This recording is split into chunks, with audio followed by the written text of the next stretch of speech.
Hi and welcome to another yoga video talking about some of the terminology that we use in yoga. The words Vinyasa and Hatha and Flow and what they mean and what the difference is between these different styles of yoga. Last year I uploaded this video where I talked about a few different styles of yoga, from Ashtanga to Yin to Bikram to Hot Yoga, back when I had lovely copper hair for a little while. And there were a few questions in the comments asking me to go into a bit more detail about what Vinyasa and Flow and Hatha, what these words mean and what the difference is between these styles of yoga. So that's what we're going to chat about today. As yoga becomes more and more popular, there are more and more words being used to describe different styles of yoga, particularly here in the West. So the first thing I want to get across, because that can be so confusing, especially if you are a beginner to this whole world of yoga, the important message I want to get across to you is that yoga is just yoga. All yoga is yoga. And yoga is not just moving your body and stretching. That's just a tiny little aspect of what yoga is. Yoga is a whole set of ancient practices and traditions which are designed to help us find a connection to our true self, to our inner wisdom. So the physical aspect of yoga, the asana practice, asana meaning postures, is just one tiny little part of it. It's one of the 8 limbs of yoga. If you want to learn a bit more about that, I have got a whole series on this channel called Yoga Off the Mat, where I go into the 8 limbs of yoga and what they all mean, and I'll put a link to that in the description box below. So let's start with Hatha Yoga.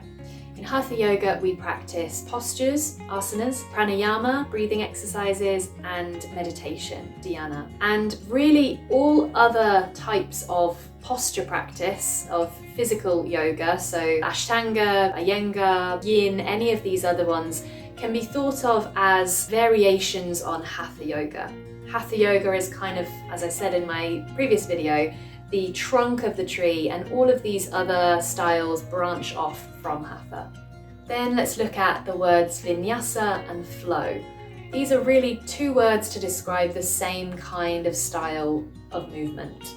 Vinyasa, of course, being the Sanskrit word, and then flow being an English word that's often used to sort of describe what Vinyasa means. So the intention is the same with Vinyasa and with Hatha: movement, meditation, connection. The only real difference is the pace. So the actual postures you're going to practice will be the same in pretty much any style of yoga, but the difference is the pace and the way that the class is going to be structured. So with a Vinyasa or a flow class, you're going to move from one posture to the next fairly quickly, fairly fluidly.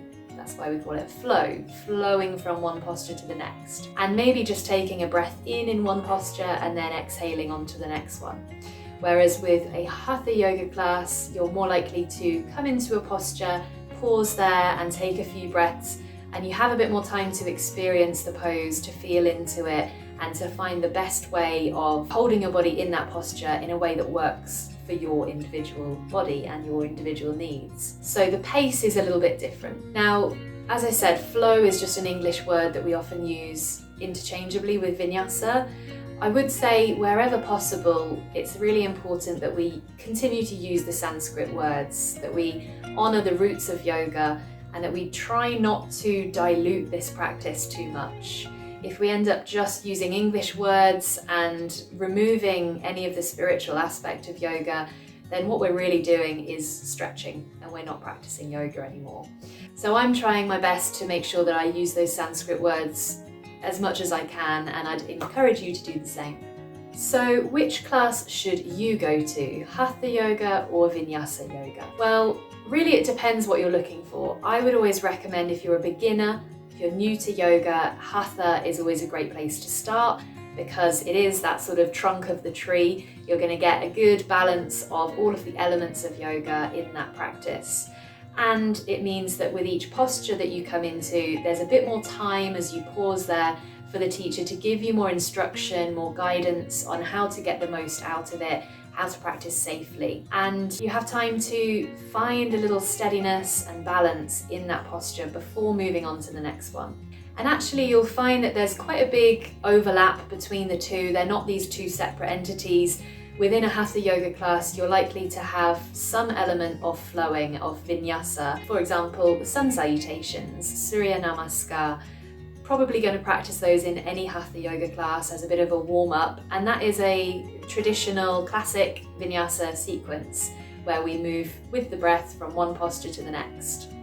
And likewise, if you go to a Vinyasa class, although mostly you're going to be flowing and progressing through poses quickly, you will probably have some postures that you'll pause in and that you'll have a bit more time to feel into and stay with for a bit longer. So Hatha and Vinyasa, there's always going to be a little bit of overlap between those two. Now, if you're coming to yoga from a place of wanting to exercise your body, then both Hatha and Vinyasa are going to give you that. With Hatha Yoga, the benefits are going to be more around strength and balance. And with Vinyasa Yoga, you're going to raise your heart rate a little bit more because you're moving more quickly through the postures. So it's more of a cardiovascular kind of exercise, I suppose, with Vinyasa compared to Hatha. But with both styles, you are going to exercise your body, you're going to build strength, you're going to work on your balance and your flexibility, and you will come away from the class feeling energized and feeling that you've worked hard. And if you're trying to decide which class is best for you, I always recommend trying out as many classes as you can. And the great thing about this last year is that so many yoga teachers are now teaching online as well.